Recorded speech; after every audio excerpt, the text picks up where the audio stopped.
ദൈവതിരുനാമത്തിന് മഹത്വം ഉണ്ടാകട്ടെ. നീതിബോധവും സദാചാരവും കാത്തു സൂക്ഷിക്കാൻ ദൈവ മനുഷ്യന് നൽകിയ മഹാദാനമാണ് മനസാക്ഷി എന്ന് പറയുന്നത്. ഇന്ന് നാം ചിന്തിക്കുവാനായിട്ട് പോകുന്നത് എന്താണ് മനസാക്ഷി? നമ്മുടെ മനസാക്ഷി ദൈവസന്നിധിയിൽ നിർമ്മലമായിരിക്കേണ്ടുന്നതിൻ്റെ ആവശ്യം എന്ത്? പാപത്തെ ജയിച്ച് ദൈവത്തോടുകൂടി നടക്കുവാനായിട്ട് ആഗ്രഹിക്കുന്ന ഏതൊരു വ്യക്തിയും ഈ സന്ദേശം നിശ്ചയമായിട്ടും കേട്ടിരിക്കണം. അതുമായിട്ട് ബന്ധപ്പെട്ട ചില ചിന്തകളാണ്.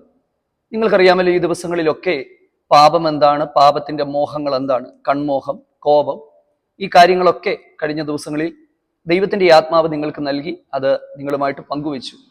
ഞാൻ ഒരിക്കലും പാപത്തെ വലുതാക്കി കാണിക്കാനോ പാപത്തിന്റെ ശക്തിയെ വലുതാക്കി കാണിക്കാനോ അല്ല ഈ സന്ദേശങ്ങൾ കൊണ്ട് ഉദ്ദേശിക്കുന്നത്. നമ്മൾ മനസ്സിലാക്കുക, പാപത്തിന് നമ്മൾ ചിന്തിക്കുന്നതിനപ്പുറത്ത് ഭയങ്കരമായ ശക്തിയാണ് ഉള്ളത്. അതുകൊണ്ടാണ് റോമാലേഖനത്തിൽ പൗലോസ് പറയുന്നത്, പാപം അതിൻ്റെ മോഹങ്ങളെ നിവർത്തിക്കുമാറ് നിങ്ങളുടെ മർത്യ ശരീരത്തിൽ വാഴരുത്. അതിനൊരു റൂളിംഗ് പവറുണ്ട്. പാപത്തിനൊരു റൂളിംഗ് പവറുണ്ട്. പാപം പാപിയെ പാപബന്ധനത്തിലാക്കുന്നു. പാപബന്ധനത്തിലേക്കാക്കി കഴിയുമ്പോൾ, പാപം ചെയ്യാതെ വരുമ്പോൾ അവന് മാനസികമായ പ്രശ്നങ്ങൾ പോലും ഉണ്ടാകുന്നു. അപ്പം അത്തരത്തിലുള്ള ഒരു അവസ്ഥയിലേക്ക് പോകുന്ന ഒരു വ്യക്തി നിശ്ചയമായിട്ടും അതിൽ നിന്ന് വിമോചനം പ്രാപിക്കണമെങ്കിൽ ഇതിനെക്കുറിച്ച് നന്നായിട്ട് മനസ്സിലാക്കുകയും പാപത്തിന്റെ ശക്തിയെക്കുറിച്ച് തിരിച്ചറിയുകയല്ല, കർത്താവായ യേശു ക്രിസ്തുവിലൂടെ ലഭ്യമാകുന്ന കൃപയാൽ ഈ തലമുറയിൽ പാപത്തെ ജയിച്ച് നമുക്ക് കരകയറാനായിട്ട് കഴിയുകയും ചെയ്യും. ഇന്നലെയും കഴിഞ്ഞ ദിവസങ്ങളുമായിട്ടുള്ള കോപം, കണ്ണുകളിലൂടെയുള്ള പാപം, ഈ സന്ദേശങ്ങളൊക്കെ കേട്ടിട്ട് ഒത്തിരി പേര് എനിക്ക് മെസ്സേജുകൾ അയച്ചു. വാട്സാപ്പ് മെസ്സേജുകൾ ഇങ്ങനെ തുടർച്ചയായിട്ട് വന്നുകൊണ്ടിരിക്കുകയാണ്. പലരും വിളിക്കുകയാണ്.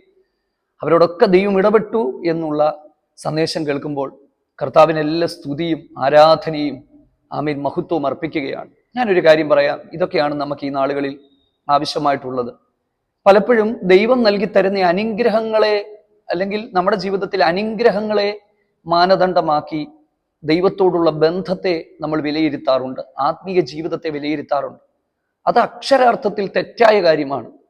കാരണം എന്താ? ഒരിക്കലും അടിസ്ഥാനത്തിൽ ദൈവപ്രസാദത്തെയോ ദൈവികമായ ബന്ധത്തെയോ നമുക്ക് വിലയിരുത്താനായിട്ട് പറ്റത്തില്ല. പഴയ നിയമ ഇസ്രായേല് സകലവിധ അനുഗ്രഹങ്ങളും അനുഭവിച്ചവരാ. പക്ഷെ വചനം പറയുന്നത് അവരിൽ മിക്ക പേരിലും ദൈവം പ്രസാദിച്ചില്ല. യേശുവിനെ വിട്ട് ഗന്നസരത്ത് തടാകത്തിൽ മീൻ പിടിക്കാനായിട്ട് പോയി പിന്മാറിപ്പോയവർക്ക് പോലും കർത്താവ് അവരുടെ പടകും വലയും നിറച്ച് മത്സ്യസമ്പത്ത് നൽകി കൊടുത്തു. അതിൻ്റെ അർത്ഥം അവരുടെ ബന്ധം ശരിയായതുകൊണ്ടല്ല, ദൈവത്തിന്റെ സ്നേഹമാണ്. പക്ഷെ പിന്നീട് അവരെയൊക്കെ തിരിച്ചു വരുത്തുന്ന കർത്താവിന്റെ സ്നേഹത്തെ നമുക്ക് കാണാനായിട്ട് പറ്റും. അതുകൊണ്ട് ദൈവം നമ്മളെ സ്നേഹിക്കുകയാണ്. പാപത്തെ ദൈവം വെറുക്കുമ്പോൾ പാപിയെ സ്നേഹിക്കുകയാണ്. അനുദിന ജീവിതത്തിന്റെ അകത്ത് ശുദ്ധീകരണം പ്രാപിച്ച് നമുക്കിതിനെ ജയിക്കാനായിട്ട് പറ്റും. എൻ്റെ പ്രിയപ്പെട്ടവരോട് ഞാൻ തീർച്ചയായിട്ടും പറയുന്നു, നമുക്കിതിനെ ജയിക്കാനായിട്ട് പറ്റും. പറ്റുമോ എന്ന് ചോദിച്ച് ഒത്തിരി പേര് മെസ്സേജ് അയച്ചിട്ടുണ്ട്. ഞാൻ നിങ്ങളോട് ഉറപ്പായിട്ട് പറയാം, പറ്റും. യാതൊരു തർക്കവുമില്ല. പരിശുദ്ധാത്മാവ് അതിന് നമ്മളെ സഹായിക്കും. ദൈവം പറയുന്നത് കേട്ടനുസരിച്ച് മുന്നോട്ട് പോവുക എന്നുള്ളതാണ്. ഇതുമായിട്ട് ബന്ധപ്പെട്ടൊരു കാര്യമാണ് മനസാക്ഷി എന്ന് പറയുന്നത്. എന്താണ് സത്യത്തിൽ മനസാക്ഷി എന്ന് പറയുന്നത്? വേദപുസ്തകത്തിലെ കുറച്ച് കാര്യങ്ങൾ ഞാൻ നിങ്ങളോട് പറയുമ്പോൾ നിങ്ങൾക്കത് മനസ്സിലാകും. അപ്പോസ്തലനായ പൗലോസിന്റെ 1-2 വാക്കുകൾ കടമെടുത്ത് പറഞ്ഞാൽ, 2 തിമോഥെയോസിന്റെ ലേഖനം 1-ാം അധ്യായത്തിന്റെ 4-ാമത്തെ വാക്യത്തിൽ അദ്ദേഹം പറയുന്ന വാക്കുകൾ, നിർമ്മല മനസാക്ഷിയോടെ ഞാൻ ആരാധിക്കുന്ന ദൈവം. അപ്പൊ ദൈവത്തെ ആരാധിക്കുന്നവൻ നിർമ്മല മനസാക്ഷി കാത്തു സൂക്ഷിക്കണം. അപ്പോസ്തല പ്രവൃത്തി 24-ാം അധ്യായത്തിന്റെ 16-ാമത്തെ വാക്യത്തിൽ പൗലോസിന്റെ വാക്കുകൾ ഇങ്ങനെയാണ്: ദൈവത്തോടും മനുഷ്യനോടും കുറ്റമില്ലാത്ത മനസാക്ഷി ഉണ്ടാകാൻ അല്ലെങ്കിൽ ഉണ്ടായിരിക്കാൻ ഞാൻ ശ്രദ്ധിക്കുന്നു എന്നുള്ളൊരു നിലയിലാണ് ആ വാക്യം പോകുന്നത്. അപ്പൊ കുറ്റമില്ലാത്ത മനസാക്ഷി, നിർമ്മല മനസാക്ഷി. അങ്ങനെയെങ്കിൽ എന്താണ് മനസാക്ഷി എന്ന് നമ്മൾ ചിന്തിക്കേണ്ടതായിട്ട് വരും. മനസാക്ഷിയും പാപവും തമ്മിലുള്ള ബന്ധം എന്താണെന്ന് ചിന്തിക്കേണ്ടതായിട്ട് വരും. നമ്മുടെ മനസാക്ഷി മലിനപ്പെട്ടിരിക്കുന്നെങ്കിൽ ആ മലിനതയെ എങ്ങനെ നമുക്ക് നീക്കി മുമ്പോട്ട് പോകാനായിട്ട് പറ്റും എന്നുള്ളത് പാപത്തെ ജയിക്കാൻ ആഗ്രഹിക്കുന്ന വ്യക്തികൾ അറിഞ്ഞിരിക്കേണ്ടുന്ന ഒരു കാര്യമാണ്. ഞാൻ കഴിഞ്ഞ ദിവസങ്ങളിൽ പറഞ്ഞതുപോലെ, ശുദ്ധീകരണം കൂടാതെ ഒരിക്കലും നമുക്ക് ദൈവത്തെ കാണാനായിട്ട് പറ്റത്തില്ല. അത് നമ്മൾ മനസ്സിലാക്കിയിരിക്കുക. Praise the Lord. ദൈവത്തിന്റെ ആത്മാവിന്റെ ശക്തിയെ നമുക്ക് ഒരു പരിധിക്കപ്പുറത്ത് അനുഭവിക്കാൻ പറ്റുന്നില്ലെങ്കിൽ നമ്മുടെ ജീവിതത്തിലെ പാപമാണ്. ഇന്നലെ കഴിഞ്ഞ ദിവസങ്ങളിൽ ഒരാൾ എന്നെ വിളിച്ചു. എന്നോട് പറഞ്ഞു, എനിക്ക് ദൈവത്തിന്റെ സാന്നിധ്യം എനിക്ക് അനുഭവിക്കാൻ പറ്റുന്നില്ല, പരിശുദ്ധാത്മാവിന്റെ ശക്തി അനുഭവിക്കാൻ പറ്റുന്നില്ല. ഞാൻ അദ്ദേഹത്തോട് ചോദിച്ചു, നിങ്ങളുടെ ജീവിതത്തിൽ രഹസ്യപാപം വല്ലതും ഉണ്ടോ? അദ്ദേഹം എന്നോട് തുറന്ന് സംസാരിച്ച കുറച്ച് കാര്യങ്ങൾ. അതെന്താണെന്ന് ഇതൊരു പബ്ലിക് പ്ലാറ്റ്ഫോം ആയതുകൊണ്ട് ഞാൻ പറയുന്നില്ല. അപ്പൊ ഞാൻ പറഞ്ഞത്, ഇതൊക്കെ നമ്മൾ പലപ്പോഴും പിശാചിന്റെ തലയിൽ കെട്ടിവെക്കുന്നവരാണ്. പിശാചുള്ളത് കൊണ്ട് എനിക്ക് അനുഭവിക്കാൻ പറ്റുന്നില്ല, എൻ്റെ സാഹചര്യമാണ്. അതൊന്നുമല്ല. ഒരിക്കലും നമ്മൾ പാപത്തെ ലഘൂകരിച്ച് കാണാതെ വചനം നമ്മളോട് എന്ത് പറയുന്നു, ആ വചനത്തെ നമ്മൾ അനുസരിച്ച് പ്രാർത്ഥനയിലൂടെ, സമർപ്പണത്തിലൂടെ, ദൈവകൃപയെ നമ്മുടെ ജീവിതത്തിലേക്ക് അനുഭവിച്ചുകൊണ്ട്, പരിശുദ്ധാത്മാവിന്റെ നിയന്ത്രണത്തിലൂടെ, ദൈവത്തിന് സ്തോത്രം, നമുക്ക് നമ്മുടെ ഡേ ടു ഡേ ലൈഫിൽ, അനുദിന ജീവിതത്തിൽ നമുക്ക് ദൈവം ആഗ്രഹിക്കുന്ന ഒരു വളർച്ച കൈവരിക്കുവാനും നാം നിത്യതയിൽ നമ്മുടെ കർത്താവിനോട് കൂടെ വസിക്കാനും നമുക്കിടയായിത്തീരും. 2, നാം വിശുദ്ധിയിൽ തികഞ്ഞു വന്നാൽ ദൈവസാന്നിധ്യം വിട്ടുമാറാതെ നമ്മുടെ അരികിലുള്ളത്, നമ്മളെ മറ്റുള്ളവർക്ക് വേണ്ടി പ്രയോജനകരമാക്കി ദൈവം ഉപയോഗിക്കുന്നത് നമുക്ക് മനസ്സിലാക്കാനായിട്ട് പറ്റും. അതിന് കർത്താവ് ഇടയാക്കി തീർക്കട്ടെ. ദൈവം നമ്മെ സഹായിക്കട്ടെ. അപ്പൊ നമ്മൾ പറഞ്ഞത് മനസാക്ഷി എന്ന് പറയുന്ന ഒരു കാര്യമാണ്. സത്യത്തിൽ മനസാക്ഷി എന്ന് പറയുന്നത് മനുഷ്യന് കുറ്റബോധം നൽകുവാൻ ദൈവം നൽകിയ ഒരു പ്രത്യേക ക്രമീകരണമാണ് മനസാക്ഷി എന്ന് പറയുന്നത്. എല്ലാ മനുഷ്യന്റെ ഉള്ളിലും മനസാക്ഷി ഉണ്ട്. റോമാലേഖനം 2-ാം അധ്യായത്തിൽ നമ്മൾ വായിക്കുന്നത്, ജാതികൾ പോലും, ന്യായപ്രമാണം അറിയാത്ത ജാതികളുടെ മനസാക്ഷി പോലും സാക്ഷ്യം പറയുന്നു എന്നവിടെ എഴുതിയിട്ടുണ്ട്. 2-ാം അധ്യായം നിങ്ങൾ വായിക്കുക, റോമാലേഖനം 2-ാം അധ്യായം വായിച്ചു പഠിക്കുക. ദൈവത്തെ അറിയാത്ത ജാതികളുടെ മനസാക്ഷി പോലും സാക്ഷ്യം പറയുന്നു. അപ്പം ശരിക്കും മനുഷ്യൻ പാപത്തിൽ വീണ് ദൈവത്തിൽ നിന്ന് അവൻ തെറ്റി അകന്നപ്പോൾ മുതലാണ് അവന്റെ മനസാക്ഷി പ്രബലമായി തീർന്നതെന്ന് വേണമെങ്കിൽ നമുക്ക് മനസ്സിലാക്കുവാനായിട്ട് കഴിയും. അതുമായിട്ടുള്ള ഒരു ചിന്തകളാണ്. പാപം ചെയ്തവരെയൊക്കെ മനസാക്ഷി കുറ്റം വിധിച്ചിട്ടുണ്ട്. ദാവീദൊക്കെ പാപം ചെയ്തപ്പോൾ അദ്ദേഹത്തിന് കുറ്റബോധമുണ്ടായി, മനസാക്ഷിക്കകത്ത് കുത്തലുണ്ടായി എന്ന് നമുക്ക് മനസ്സിലാക്കുവാനായിട്ട് പറ്റും. യോഹന്നാന്റെ സുവിശേഷം 8-ാം അധ്യായത്തിലേക്ക് നമ്മൾ വരുമ്പോൾ, യേശുവിന്റെ അരികിലേക്ക് പിടിച്ചുകൊണ്ടുവന്ന വ്യഭിചാരിണിയായ സ്ത്രീയെ കല്ലെറിയണമെന്ന് പറഞ്ഞ് ഒരു വലിയ പുരുഷാരം യേശുവിന്റെ അരികിൽ നിൽക്കുമ്പോൾ കർത്താവ് അവരോട് പറഞ്ഞു, നിങ്ങളിൽ പാപമില്ലാത്തവൻ അവളെ കല്ലെറിയട്ടെ. അവിടെ എഴുതിയിരിക്കുന്ന പദം എന്താണെന്നറിയാമോ? 8-ാം അധ്യായത്തിന്റെ 1 മുതൽ താഴോട്ടുള്ള വാക്യങ്ങൾ നമ്മൾ വായിക്കുമ്പോൾ, മനസാക്ഷിയുടെ ആക്ഷേപം ഹേതുവായി കല്ലെറിയുവാനായിട്ട് വന്നവർ പിന്തിരിഞ്ഞുപോയി. അപ്പൊ മനസാക്ഷി എന്താ? മനസാക്ഷിയുടെ ആക്ഷേപം. അപ്പൊ മനസാക്ഷിയുടെ ആക്ഷേപം, എൻ്റെ പ്രിയപ്പെട്ടവരെ, എന്തിനാണ് ദൈവം നമ്മുടെ ഉള്ളിൽ മനസാക്ഷി തന്നത്? പാപബോധം നമുക്കുണ്ടാകാനായിട്ടാണ്. നമ്മുടെ സദാചാരം, ദൈവം മനുഷ്യന് നൽകിയിരിക്കുന്ന സദാചാരത്തിന്റെ മൂല്യങ്ങൾ മനസ്സിലാക്കി കൊണ്ടുപോകാനായിട്ടാണ് ദൈവം നമുക്ക് മനസാക്ഷി തന്നത്. ഇനിയും മനസാക്ഷി മരവിച്ചു പോയാൽ ഉള്ള ഒരവസ്ഥ, നമുക്കൊരു തിരിച്ചു വരവ് പലപ്പോഴും പാടാണ്. ഞാൻ അതിനെക്കുറിച്ചൊക്കെ പറയാം. നമ്മുടെ മനസാക്ഷി നൽകുന്ന മുന്നറിയിപ്പുകളെ നമ്മൾ അവഗണിക്കാതെ, ദൈവത്തിന് സ്തോത്രം, നാം ആ ദൈവകൃപയിലേക്ക് ഒന്നുകൂടെ മടങ്ങി വരുവാൻ തയ്യാറായാൽ, ദൈവത്തിന് സ്തോത്രം, നമ്മുടെ ജീവിതത്തിന്റെ അകത്ത് വലിയ മാറ്റങ്ങൾ ഉണ്ടാകും. ഞാൻ പാപമാണ്, ഞാൻ ചെയ്യുന്നത് പാപമാണ്, എൻ്റെ ജീവിതത്തിൻ്റെ അകത്ത് പാപമുണ്ട്, അല്ലെങ്കിൽ എൻ്റെ ജീവിതത്തിൻ്റെ അകത്ത് ഇന്ന വിഷയത്തിൻ്റെ അകത്ത് ഞാൻ വീണ് കിടക്കുന്നു എന്ന് പറയുമ്പോൾ ഒരു തിരിച്ചറിവ് നിങ്ങൾക്കുണ്ടാകുന്നെങ്കിൽ, ആ ഒരു തിരിച്ചറിവ് ഒരു പോസിറ്റീവ് സൈനാണ്. വെറും കുറ്റബോധത്തിലേക്ക് മാത്രം പോയി ദൈവത്തിൽ നിന്ന് അകന്നു പോകാതെ, എനിക്കൊരിക്കലും രക്ഷയില്ല, ഞാൻ ഒരിക്കലും രക്ഷപ്പെടത്തില്ല എന്നുള്ള ഒരു ചിന്താഗതി മാറ്റി വെച്ചിട്ട്, ദൈവസ്നേഹത്തിന്റെ അകത്തു നിന്ന് ഞാൻ പറയുകയാണ്, നമ്മളെ സഹായിക്കാൻ ദൈവത്തിന്റെ പരിശുദ്ധാത്മാവുണ്ട്, ദൈവത്തിന്റെ സകല സംവിധാനങ്ങളും നമുക്ക് വേണ്ടിയുണ്ട്. ദൈവത്തിന് സ്തോത്രം. നമ്മുടെ മനസാക്ഷിയെ ശുദ്ധീകരിക്കുന്ന യേശുവിന്റെ രക്തമുണ്ട്. മനസാക്ഷിയുടെ നിർജീവ പ്രവർത്തികളെ പോക്കി വിശുദ്ധീകരിക്കുന്ന യേശുവിന്റെ രക്തം നമ്മുടെ സഹായത്തിനായിട്ടുണ്ട് എന്നൊക്കെയുള്ള കാര്യങ്ങൾ ഞാൻ ദൈവത്തിന്റെ ആത്മാവിനാൽ നിങ്ങളോട് പറയുവാനായിട്ട് ഞാൻ ആഗ്രഹിക്കുകയാണ്. ദൈവത്തിന് സ്തോത്രം. 1 തിമോത്തിയോസിന്റെ ലേഖനം 4-ാം അധ്യായത്തിന്റെ 2-ാമത്തെ വാക്യം വായിക്കുമ്പോൾ അവിടെ ചൂടുവെച്ച മനസാക്ഷി എന്ന് പറയുന്നുണ്ട്. ചൂടുവെച്ച മനസാക്ഷി, ബലഹീന മനസാക്ഷി എന്ന് കൊരിന്ത്യ ലേഖനത്തിൽ നമ്മൾ വായിക്കുന്നുണ്ട്. ബലഹീന മനസാക്ഷി.